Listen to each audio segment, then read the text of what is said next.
Bismillahirrahmanirrahim. Assalamualaikum warahmatullahi wabarakatuh. Waalaikumsalam warahmatullahi wabarakatuh. Alhamdulillahi rabbil alamin. Wabihi nasta'inu ala umurid dunya waddin. Ashhadu an la ilaha illallah wahdahu la syarika lah. Wa ashhadu anna muhammadan abduhu wa rasuluhu la nabiyya ba'd. Qala Allah ta'ala fi kitabihil karim. A'udzu billahi minasy syaithanir rajim. Bismillahirrahmanirrahim. Fadhkuruni azkurukum washkuruni wa la takfurun. Ya ayyuhalladzina amanu ista'inu bis-sabri was-salah. Innallaha ma'as-sabirin. Sadaqallahu adzim. Wa qala nabiyuna Muhammad sallallahu alaihi wasallam, man ahya sunnati faqad ahabbani wa man ahabbani kana ma'aya fil jannah. Sadaqallahul aliyyul azim wa sadaqa rasulul nabiyul karim wa nahnu ala dzalika minasy syahidin. Allahumma ij'alna min syuhada'il haqq al-qa'imina bil qist.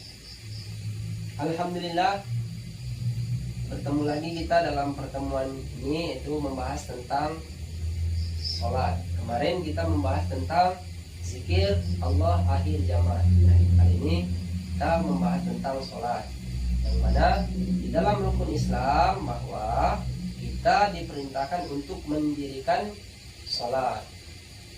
Jadi gitu, dimana dikatakan arkanul islami khamsatun, syahadatu an la ilaha illallah wa anna muhammad rasulullah wa iqamu sholat wa ita'u zakah wa sawmu ramadan wa hijjul baiti man istata'a ilaihi sabila. Jadi rukun Islam itu ada 5. Yang pertama, mengakui, bersyahadat ya, bersyahadat bahwa, bersaksi bahwa tiada Tuhan selain Allah dan Nabi Muhammad adalah utusan Allah. Yang kedua, mendirikan sholat. Ingat, wa iqamu sholat, mendirikan sholat. Nah, perkara mendirikan sholat ini timbul pertanyaan, mendirikan sholat dengan mengerjakan sholat sama tidak? Gitu. Gimana cara? Ini kita bercakap bahasa candai. Nah, candai itu kan udah kita terangkan bahwa candai itu cahaya nur dari Allah. Jadi kita di sini membahas tentang keutamaan di dalam sholat, tentang berzikir kepada Allah. Jadi kan timbul pertanyaan, mendirikan sholat dengan mengerjakan sholat sama tidak? Bahasanya saja sudah tidak sama, berarti beda gitu.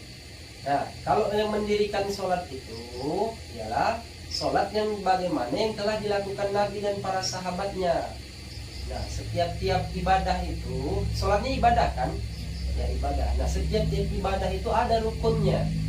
Setiap rukun ada syarat untuk dilakukan.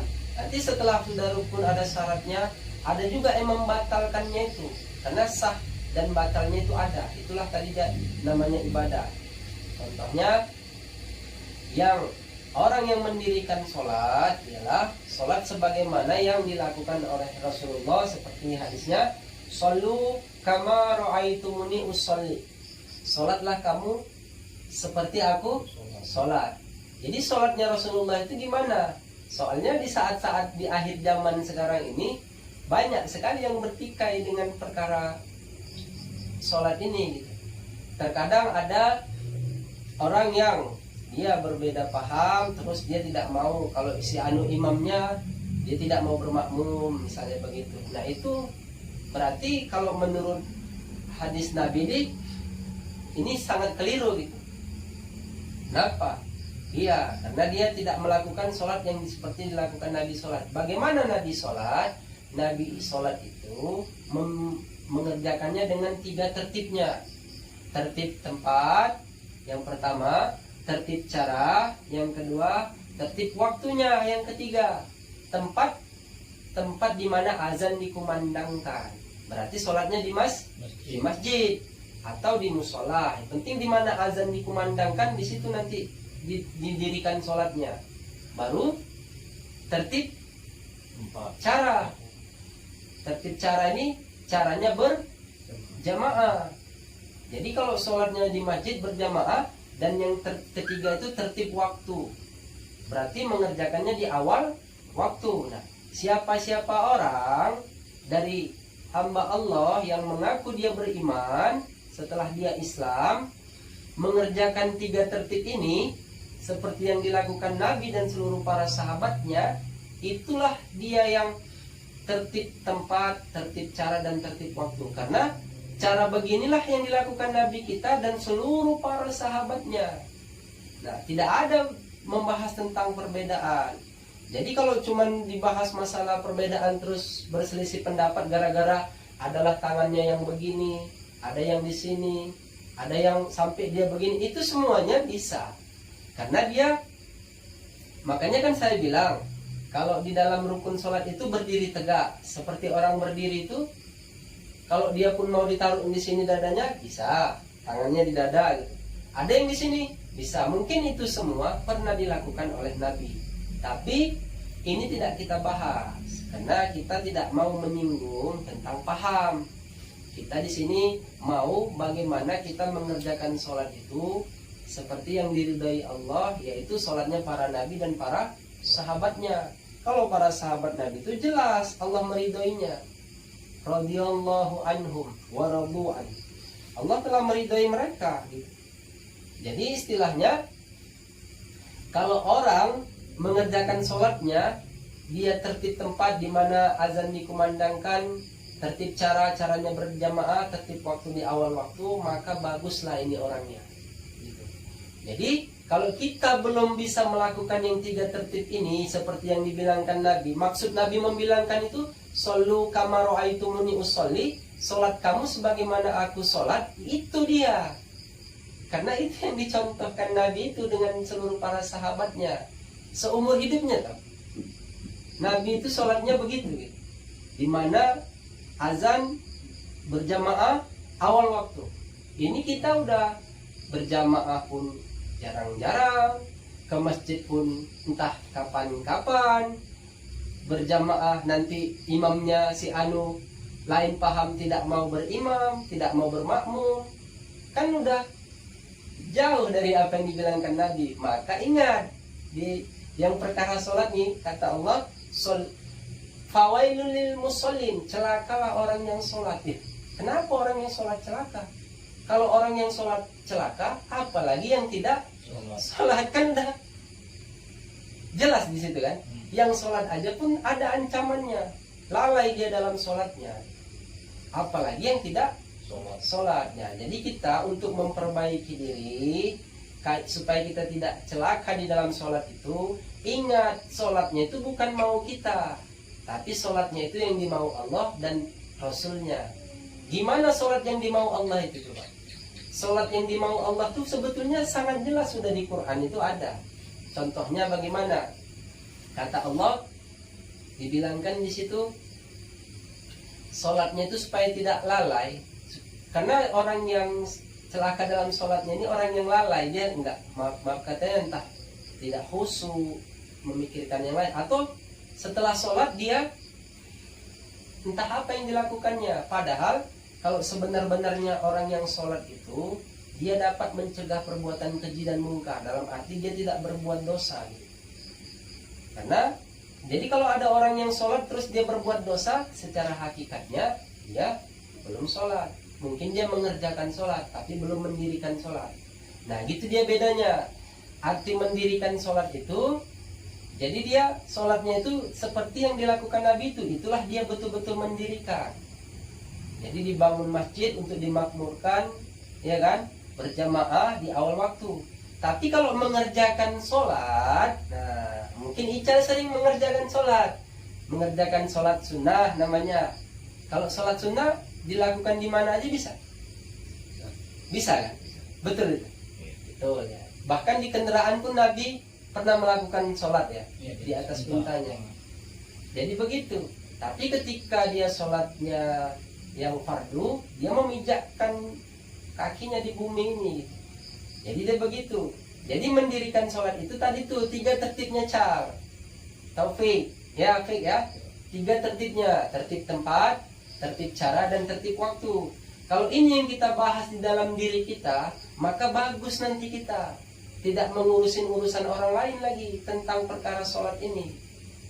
Baru supaya kita tidak celaka, nah habis sholat berzikirlah sebagaimana yang dimau Allah, bukan mau kita nanti habis sholat Assalamualaikum warahmatullah, Assalamualaikum warahmatullah, cabut. Apa cabut? Langsung pergi gitu. Nah, mungkin buru-buru, tapi sampai segitunya kali. Apa ada lagi yang lebih penting dari perkara sholat ini? Sampai dia terburu-buru, tergesa-gesa. Padahal perintah Allah jelasnya itu. Innani anallahu la ilaha illa ana fa'budni wa aqimis sholata li dzikri. Itu jelas bahwa kata Allah gini, sesungguhnya aku ini Allah, tiada Tuhan yang berhak disembah selain aku, maka dirikanlah sholat untuk mengingat aku. Itu jelas kan? Jadi mendirikan sholat itu untuk mengingat Allah. Jadi kalau udah ingat Allah, bagus nanti ini orangnya.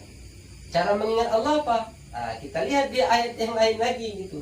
Tidak bisa dengan satu ayat saja terus mau menyimpulkan, tidak. Jadi dia begini, di ayat lain itu jelas. Jadi kalau orang yang benar-benar dengan sholatnya, kata Allah, inna sholata tanha 'anil fahsya'i wal munkar. Nah, ini kan sering kita dengar kan ayat ini kan. Sesungguhnya sholat mencegah perbuatan keji dan mungkar. Kenapa ayatnya tidak disambung? Kalau saya sambung. Apa sambungannya? Wala zikrullahi akbar, wallahu ya'lamu ma tasna'un. Tuh. Sholat itu dapat sesungguhnya sholat dapat mencegah perbuatan keji dan mungkar. Adapun perkara yang paling besar lagi itu yaitu berzikir menyebut nama Allah. Wala zikrullahi akbar. Makanya habis sholat zikir, sebut nama Allah itu. Nah, jadi kan sudah jelas. Kalau khotib tuh sering tuh, kalau kita pada hari Jumat, ibadallah, innallaha ya'muru bil adli wal ihsan wa ita'i dzil qurba wa yanha 'anil fahsya'i wal munkari wal baghi ya'idzukum la'allakum tadhakkarun wa la dzikrullahi akbar wallahu ya'lamu ma tasna'un. Kan jelas di situ. Adapun perkara yang paling besar adalah berzikir, menyebut nama Allah, mengingat Allah itu. Jadi kalau kita sholat tidak mengingat Allah, ya nanti takut-takut kita yang dibilang tadi tuh fawailun lil musallin. Jadi supaya kita menjadi orang yang beruntung dalam sholat, di ayat lain jelas, fa idza quliyatis sholatu fantashiru fil ardi wabtaghu min fadlillah wadhkurullaha katsiran la'allakum tuflihun. Dan apabila kamu selesai mendirikan sholat, maka bertebaranlah kamu di muka bumi ini untuk mencari karunia Allah. Dan ingatlah Allah banyak-banyak agar kamu beruntung. Jadi gitu. Jadi kalau mau yang benar-benar kita mendirikan sholat, bukan hanya sekedar mengerjakan. Nah, jadi kalau dia wa amalus sholat, mengerjakan sholat, tapi di situ lain perintahnya, wa iqamu sholat, mendirikan sholat. Makanya Abang Ical yang tampan, Abang Taufik yang tampan, ya kan, supaya nanti menjadi lebih tampan, sholatnya jangan di rumah bang, sholatnya di mana? Di masjid. Kalau dengar azan, datang awak ke masjid, ajak anak awak, pergi awak ke masjid. Nah, duduk tunggu sholat, tunggu lagi masuk waktunya, udah langsung sholat bersama imam berjamaah di masjid. 3 tertib ini siapa orang melakukannya 40 hari berturut-turut, maka terlepas dia dari azab kubur. Banyak ini. Ada lagi yang pernah saya mendengar itu, kalau tidak salah saya, masuk ke surga itu tanpa hisab gitu. Ih, hebat juga amalannya ya. Tapi orang sekarang ini kira-kira bisa begitu, kecuali yang tukang jaga masjid itu lah ya kan. Atau dia yang kaum lah kalau orang bilang. Kalau di daerah Sumatera sana bilangnya apa itu namanya? Badan Kenajiran Masjid. Atau dia kalau di daerah Kalimantan ini bilangnya kaum atau marbot, banyak istilah-istilahnya. Jadi atau najir masjid, iya kan? Begitu. Itu saja pun terkadang bisa saja lepas gitu. Jadi itulah kalau mau seperti yang dikatakan Nabi, shollu kama ra'aitumuni usolli, sholatlah kamu seperti aku sholat. Maka sholat yang bagaimana yang dilakukan Nabi dan para sahabatnya, rupanya memiliki 3 tertibnya: tertib tempat, tertib cara, dan tertib waktu. Jadi kenapa sholat dikaitkan dengan zikir? Berarti kan di sini kesimpulannya, siapa-siapa orang yang sudah berzikir menyebut nama Allah, sudah pasti dia sholat. Tapi kalau orang yang sudah sholat, belum tentu dia berzikir. Makanya kalau mau ditanya, pas datang, dari mana Bang Ical? Udah zikir? Udah, oh berarti sudah sholat. Tapi kalau ditanya, dari mana Bang Taufik? Udah sholat? Udah, belum tentu dia sudah berzikir. Tapi kalau dia sudah berzikir, karena dia tidak bisa menselisihi, karena zikir menyebut nama Allah, Allah, Allah itu diamalkan setelah sholat fardu sesuai perintah ayat. Makanya kalau mau mengerjakan sholat seperti yang dimau Allah, yang dimau Allah itu yang gitu tadi, gitu. Apa kata Allah seperti di ayat pertama? Adkuruni adkurukum washkuruni wala takfurun. Ya ayyuhalladzina amanu ista'inu bis-sabri was-salah innallaha ma'as-sabirin. Jadi kata Allah, ingat kamulah aku, maka aku akan mengingat kamu. Bersyukur kamu kepadaku dan jangan kamu kufur. Dan dirikanlah sholat untuk mendapat pertolongan dari aku. Maksudnya begini, kalau mau mencari pertolongan Allah, ya sholat dan sabar. Sesungguhnya Allah bersama orang yang sabar. Nah, di sini ada kaitannya.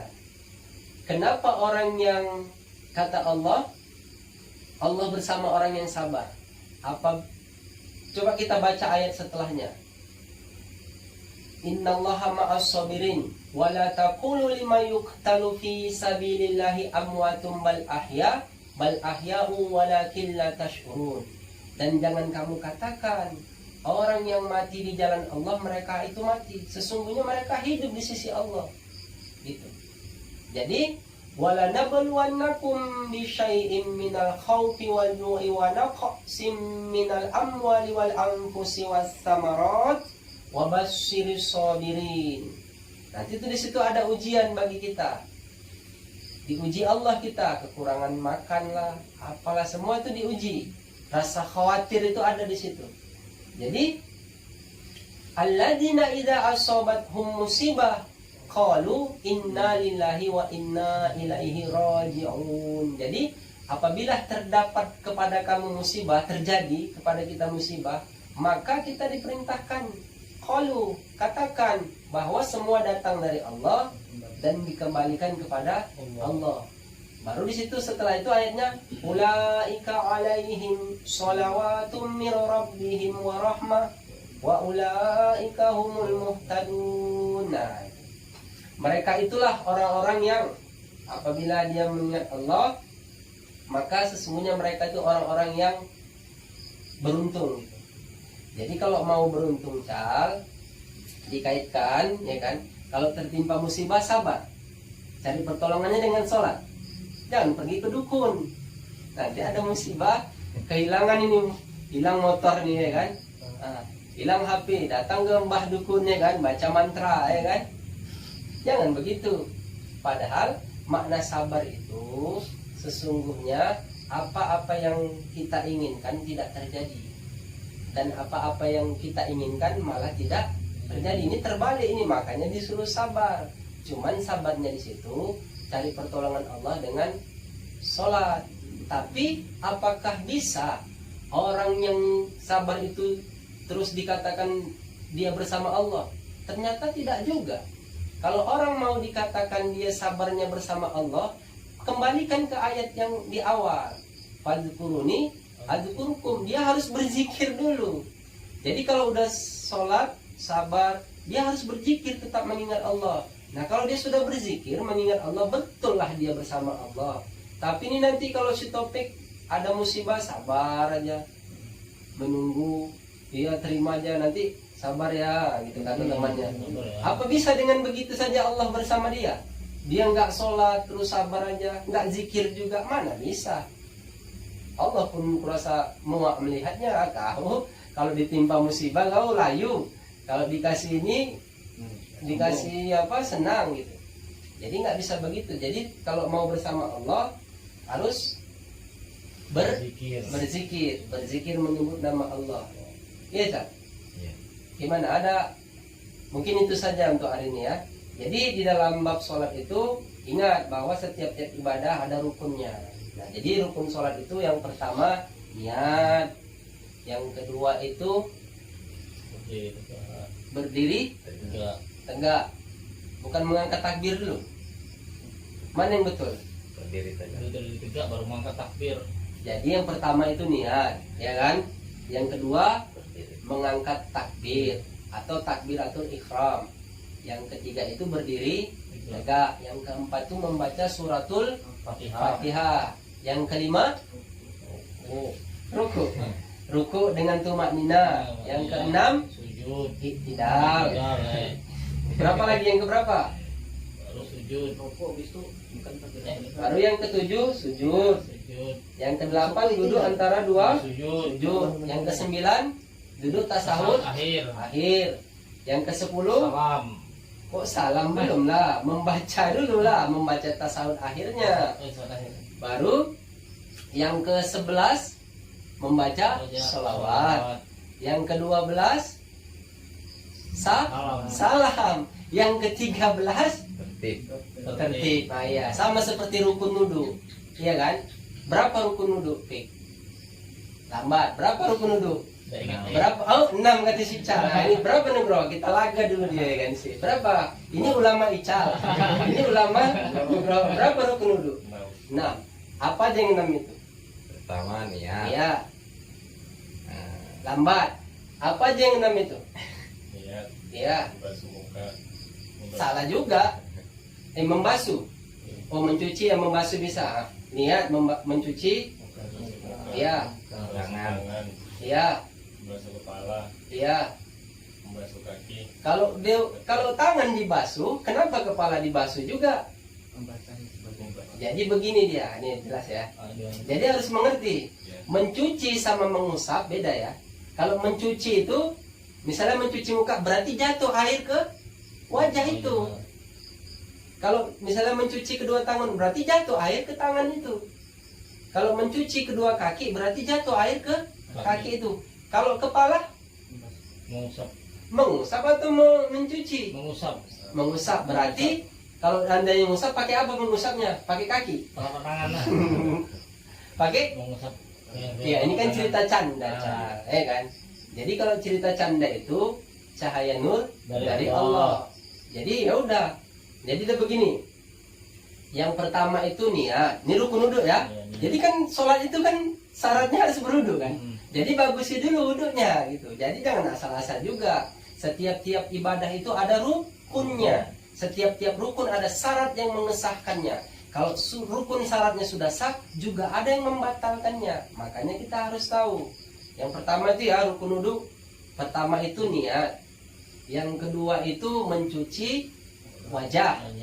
Yang ketiga mencuci kedua tangan. Yang keempat itu menyapu kepala. Ya. Yang kelima mencuci kedua kaki. Yang keenam apa Cak?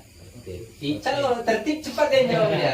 Jadi 6 tertib. Nah jadi gitu. Jadi rukun sholat itu dari niat, takbiratul ikhram, berdiri tegak, membaca suratul Fatihah, ruku, sujud, iktidal, ya kan, duduk antara dua sujud, duduk Akhir. tasawuf akhir, membaca tasawuf akhir, ya kan? Membaca sholawat, salam, baru tertib. Jadi kalau ical sholatnya duduk dulu baru berdiri kan salah. Begitu juga beruduk. Ini cuci kaki dulu awak ya kan? Kaki dulu yang dicuci, bukan kepala. Itu salah. Jadi harus mengerti ya. Setiap-tiap ibadah ada rukunnya. Setiap-tiap syarat, setiap-tiap rukun ada syarat yang mengesahkannya. Untuk hal ini mungkin sudah mengerti dalam hal sholat. Ingat, jangan sekali-sekali menselisihi tentang perkara sholat dengan orang lain. Karena apa? Karena mungkin saja beda paham, beda pengetahuan, beda cara mengerjakannya. Selagi dia masih dalam ukuran yang 3 tertib ini tadi, berarti itu dia masih dikatakan dia sholat. Mendirikan sholat. Tertibnya tertib tempat, tertib cara, tertib waktu.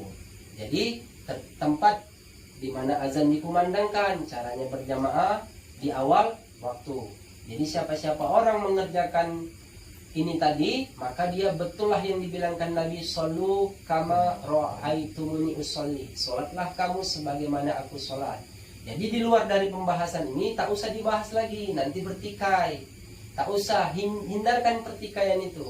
Contoh sekarang kan suka ada membilangkan sedikit tidak sama dengan berbeda paham ilmu terus membid'ah-bid'ahkan. Itu jangan. Sesungguhnya perkara bid'ah itu perkara benar, salah itu diterima atau tidak diterimanya itu urusan Allah. Adapun manusia ini, kenapa bahaya itu membilangkan perkara bid'ah? Bid'ah itu kan kalau menurut hadis itu as-sabu bid'ah kilabun nar. Sesungguhnya ahli bid'ah itu adalah anjingnya neraka. Masa kita mendoakan saudara kita yang muslim menjadi masuk neraka? Nah, tidak bisa seperti itu. Jadi sesungguhnya perkara benar salah, baik diterima atau tidak itu urusan Allah, ya kan? Jadi kepada kita nih udah pikirkan aja yang 3 tertib itu tadilah, supaya kita ini nggak usah sok paten kali jadi orang, nggak usah sok merasa benar. Yakinkan aja kalau kita melakukan yang 3 tertib itu, berusaha lagi, dan ingat sehabis sholat apa dimau Allah tadi? Berzikir menyebut namanya. Kembalikan lagi ke ayat. Mungkin itu saja yang dapat disampaikan malam ini, cerita canda ini. Mungkin sudah 30 menit ya. Kita kalau ada yang mau ditanya silakan. Apa Pik? Pertanyaan Pik? Siapkan pertanyaan Cal ya, nanti jarang bertemu lagi nih. Ini Ustaz, saya mau tanya Ustaz. Apa itu? Ini kan masalah sholat ini kan tertib cara, tertib tempat. Ini kan ada 3, ada yang tertib waktu. Dimana kalau kita melakukan sholat berjamaah itu bersama keluarga di rumah aja, nggak usah ke masjid. Mana lebih utama, pergi ke masjid atau lebih utama misalnya melaksanakan bersama-sama di rumah? Oh gitu. Ini sholat apa dulu Pak Gus? Sholat fardu. Sholat fardu? Ya, udah keliru lah.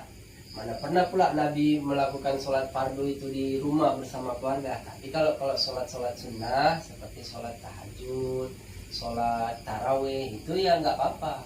Tapi kalau sholat fardu nggak bisa, memang harus di masjid. Masjid itulah tempat kita berkumpul. Disitulah kekuatan orang Islam itu. Jadi kalau mau melihat kekuatan fondasi masjid itu, bangunannya beserta isinya, ya dari kemakmuran masjid itu tadi. Gitu. Tapi kalau dia di rumah, wah kalau semua berpaham begini, itu biasanya paham-paham begitu tuh, aku tak suka nengok imamnya. Sholat di rumah aja lah, tak boleh begitu. Jadi itu kan secara zahir ya, masalah fikih. Jadi di dalam ilmu Islam ini, ya kan, sedikit kita bahas tentang fikih ya. Di dalam ilmu Islam ini, ilmu fikih itu perlu yang mengatur peribadatan. Itu walaupun kita dasarnya saja 3 ilmu lah dikuasai dari 21 pan ilmu yang ada. 3 ilmu sajalah kepada orang muslim ini agar dia bisa menjalani hidup di dunia ini gitu. Ilmu fikih yang mengatur peribadatan. Apa itu? Sholat, zakat, haji, puasa, dan muamalah yang lainnya. Walaupun dasarnya saja. Baru ilmu tasawuf yang membaguskan hatinya. Berbaik sangka kepada yang orang lain yang tidak dikenal maupun yang dikenal, bahkan berbaik sangka kepada orang yang berbuat maksiat gitu. Itu memang ada diceritakan oleh Nabi. Itu nanti kita bahas di lain waktu. Karena ini kita masuk bab sholat dulu. Baru ilmu tauhid. Ilmu tauhid yang membaguskan akidah. Contohnya gimana? Kita ambil contoh. Ilmu fikih kita ambil contohnya. Fikih itu hukum ya, artinya yang dapat dihukum itu seperti wajib, sunnah, makruh, halal dan haram. Ada lagi nanti mubah gitu namanya. Kita membahas tentang perkara fikih ini tadi, tentang tadi tuh mana lebih utama gitu. Kalau lebih utama Pak Agus, karena itu perbuatannya dapat dilihat dan nyata, ada pelakunya dan dapat dilihat, didengar juga. Berarti kalau ditanya ya tidak solu kamaro aitumuni usolli seperti yang dilakukan Nabi. Nabi itu sholat itu di masjid bersama berjamaah gitu. Para laki-laki di masjid, perempuan di rumah gitu. Kecuali sholat-sholat tertentu Tapi seperti kalau sholat kita bawa ini. semuanya anak-anak sama istri kita sholat berjamaah di masjid aja. Di masjid. Ya. Ya kasihlah sapnya paling belakang gitu. Kalau kita laki-laki sapnya paling depan gitu. Cocok tak? Nah, jadi itu masalah fikih mengatur itu. Kita harus tahu dasar-dasar itu, walaupun dasarnya ilmu fikih itu. Itulah yang mengatur semuanya. Jadi kalau orang Islam, Muslim haruslah itu memiliki itu gitu. Baru ilmu tasawuf yang membaguskan hati, berbaik sangka kepada siapa dulu kita berbaik sangka? Kepada Allah. Dengan apa yang diberikan Allah kepada kita, syukurin. Nah, itulah intinya, berbaik sangka lah. Baru kepada makhluk Allah. Baru berbaik sangka dengan apa lagi? Dengan apa yang diberikan Allah kepada kita. Mau itu hal-hal itu yang tidak disenangi maupun yang disenangi. Baru ilmu tauhid yang membaguskan akidah kita. Contohnya makna tauhid itu istilahnya mengesahkan Allah. Cal, saya tanya dia, atau Taufik lah saya tanya. Taufik minum, ya kan? Karena haus. Taufik makan karena lapar. Jadi sebetulnya yang menghilangkan haus itu makan atau lapar? Iya, yang menghilangkan haus makan atau minum? Maaf, minum. Nah, itu secara ilmu ketauhidan udah salah dia menjawabnya. Saya sengaja bertanya seperti itu supaya apa? Memutarbalikkan pertanyaan itu. Saya tanya tadi, kalau haus minum, kalau lapar makan. Jadi yang menghilangkan haus minum atau makan? Dia jawabnya minum. Padahal kalau secara ilmu ketauhidan yang menghilangkan haus itu Allah. Tapi sebab kita minum, hilanglah haus itu. Tetap Allah yang menghilangkan haus itu. Gitu. Ini ya, baru ini saya tanya lagi sama abang yang satu ini tadi, diam aja dia kan. Gini bang, kalau ditanya, api dapat membakar, air dapat memadamkan, iya kan? Api dapat membakar, air dapat menenggelamkan lah bahasanya. Betul itu? Kira-kira? Betul? Betul ya? Iya. Tapi secara ilmu tauhid tidak betul. Kenapa Nabi Ibrahim masuk ke api tidak terbakar? Karena Allah menyelamatkan dia. Jadi begini, yang dapat membakar, yang dapat menenggelamkan itu Allah. Contohnya apa? Allah bisa menenggelamkan siapa saja di muka bumi ini apabila congkak bahasanya, apabila mau dibinasakan. Tidak dengan air, dengan tanah pun Allah mampu menenggelamkan. Gitu. Jadi istilah makna kalimat tauhid, kalimat thayyibah la ilaha illallah itu artinya apa? Kita nafikan dulu yang lain. Yang ada itu Allahnya dulu. Jadi kalau mau berbahasa tauhid yang benar, mengajari akidah kepada anak kita, ya kan? Tadi kan contoh juga udah jelas kan? Nabi Ibrahim masuk ke dalam api tidak terbakar. Gitu. Berarti itu ada cerita lain di balik itu. Nantilah kita cerita, ya kan? Seru ini kalau diteruskan, ya kan? Kenapa nggak terbakar, ya kan? Itulah ini, kita bahas masalah ini saja dulu. Jadi kalau mau menanamkan ketauhidan di dalam mendidik anak, misalnya kita memberi makan nih, suapi anak makan, bilanglah kepada atau istri atau siapa gitu, atau kita sendiri, nah ini makan dari Allah, ya kan? Nah, ini makanan rezeki dari Allah. Yang beli ayah, yang masak ibu, kan pas dia bahasanya. Jadi Allahnya dulu lah yang diperkenalkan.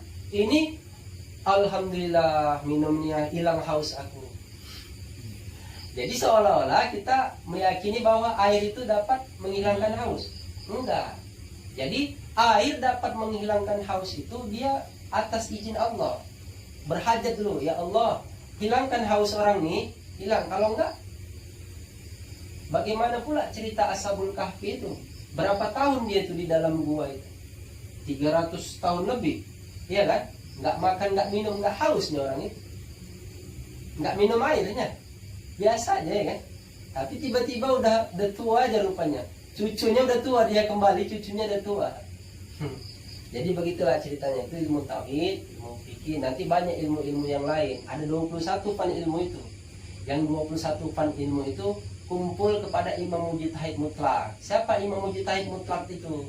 Itulah Imam Syafi'i, Imam Hambali, Imam Maliki, Imam Hanafi. Makanya 4 mazhab itu sah diikuti.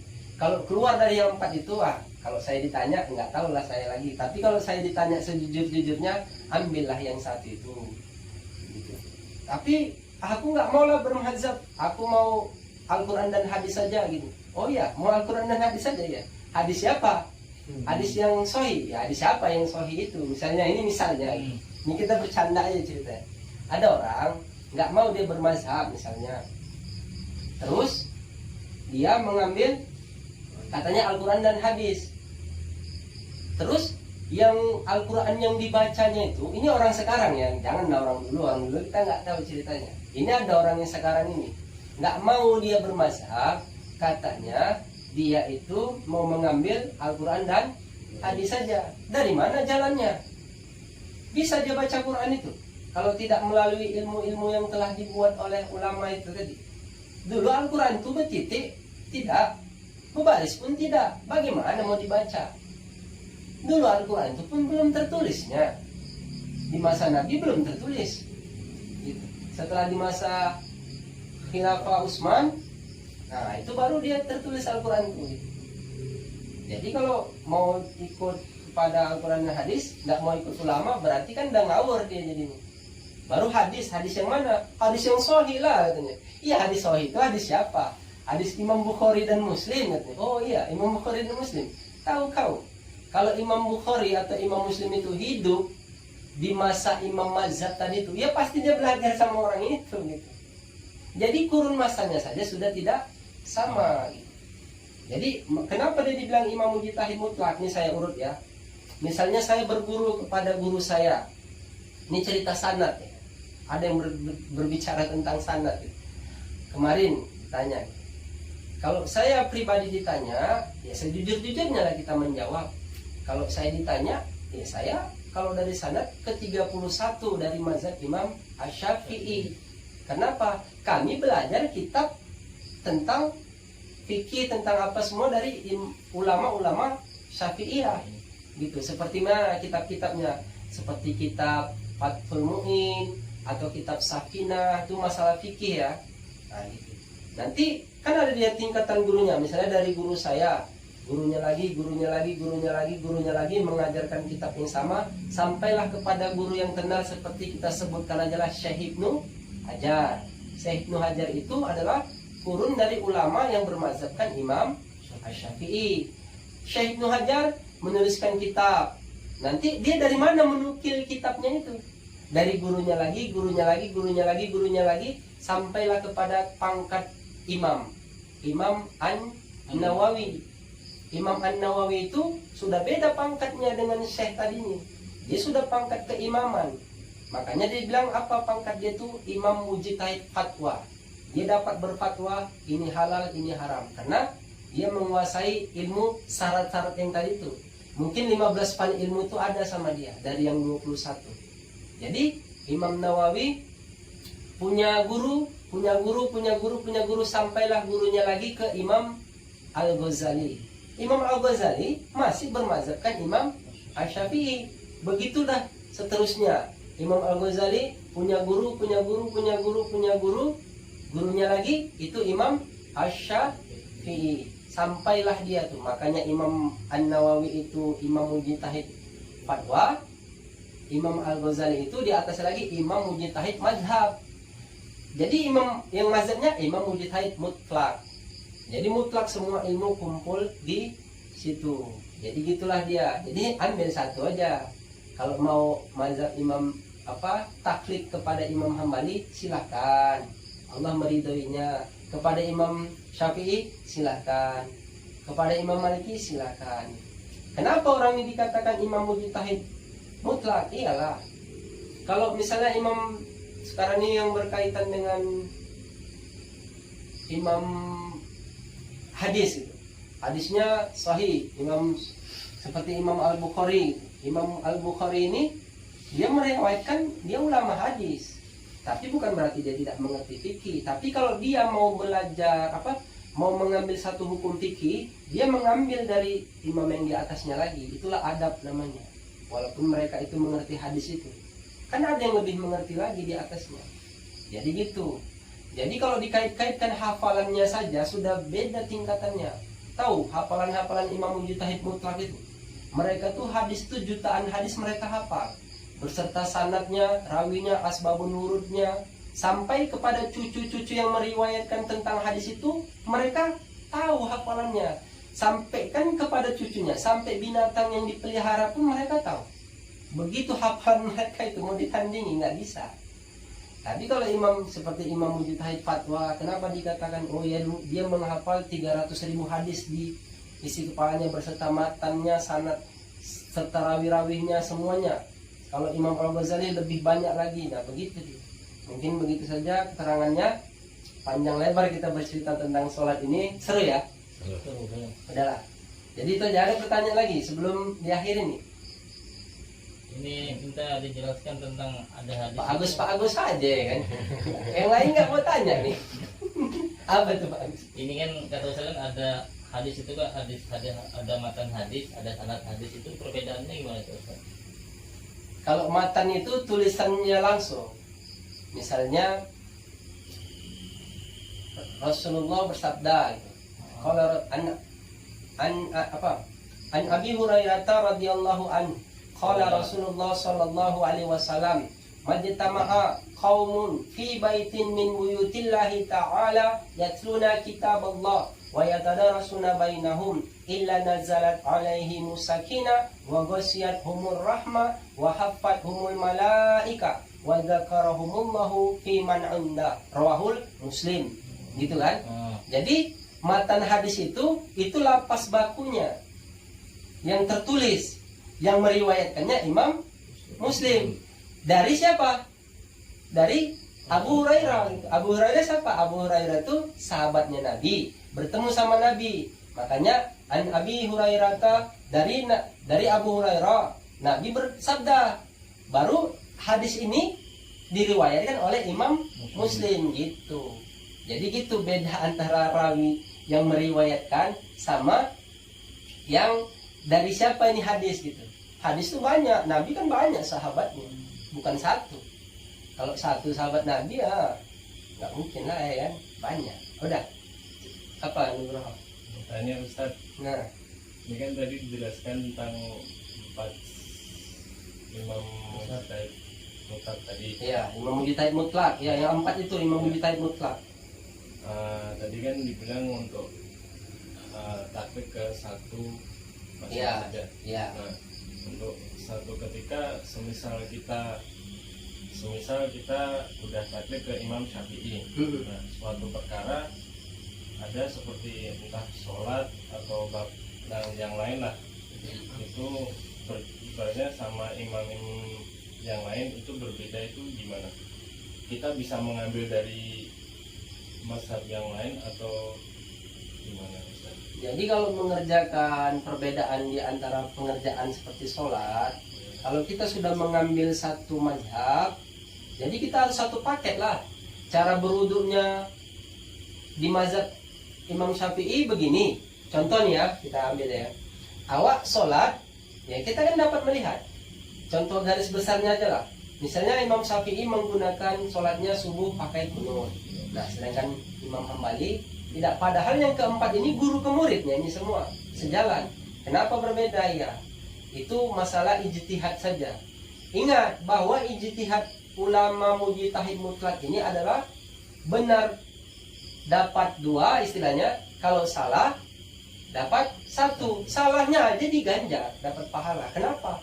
Karena mereka memikirkan perkara ibadah itu dengan hafalan yang diilhamkan Allah kepada mereka untuk perkara ibadah umat ini.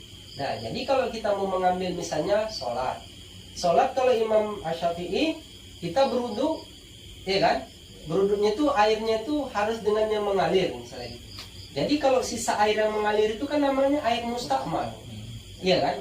Air yang suci tapi tidak mensucikan lagi. Nah, kalau Imam Hambali tidak. Dia bisa aja mengambil dalam satu wadah. Nah, jadi nggak bisa awak beruduknya mengambil mazhab yang satu, ya kan, Imam Hambali atau Imam Maliki, ketika sholatnya pakai Imam Syafi'i, ya nggak sinkron lah dia jadinya, beda dia jadinya. Jadi bagus ya satu aja gitu, jadi satu paket. Karena sholat itu ada wudhu, ada bersucinya, cara membatalkannya nih. Contoh nih, kalau di mazhab lain, kalau Imam Syafi'i bersentuhnya laki-laki dan perempuan batal, walaupun itu istri, itu ibu. Nah itu kan, jadi ada makram-makram tertentu gitu. Kalau imam yang lain tidak. Nah ini kan ada khilaf namanya, perbedaan. Itu perbedaan itu menjadi rahmat. Nah, kalau kita ambil dari cerita awalnya, Rasulullah ketika berwudu dia memegang apa? Tangannya dipegang oleh istrinya. Nah di situ hanya perbedaannya itu seperti ini. Waktu memegang itu terkena kainnya, bukan terkena kulitnya. Nah, kalau Imam Syafi'i mengatakan terkena kainnya gitu. Kalau imam yang lain terkena tangannya. Di situ aja perbedaannya. Jadi tidak ada sebetulnya masalah tentang wudunya, tetap rukunnya tetap sama. Gitu aja. Dan kalau perkara ini saya bukan ahlinya, jujur aja ya. Cuman sedikit mengerti dan tahu. Kalau saya ditanya, udah ambil aja satu daripada bingung-bingung, ya kan? Yang mana yang enak kira-kira? Kalau di Indonesia nih yang paling ideal itu Imam Syafi'i. Kenapa? Bukan kita mau promosi, bukan. Di Indonesia ini air melimpah, ya kan? Beda lah di tempat lain. Yang air itu sedikit, misalnya sulit apa. Ini kan enggak. Di sini melimpah ruas, semuanya ada. Untuk perkara berwudu, sholat, apa semua. Makanya di Indonesia ini mayoritas bermazhab Imam Syafi'i. Bukan berarti mazhab yang lain itu tidak benar. Semuanya benar. Itulah dia. Mungkin itu saja. Gimana, Cal? Ya. Kalau nggak ada nih, kita tutup nih.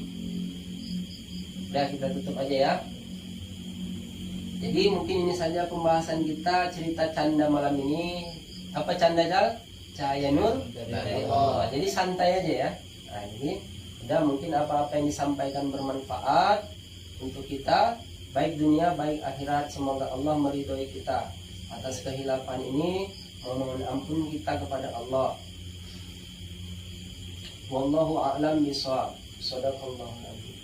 Subhanakallahumma wa bihamdika asyhadu an la ilaha illa anta astaghfiruka wa atubu ilaik.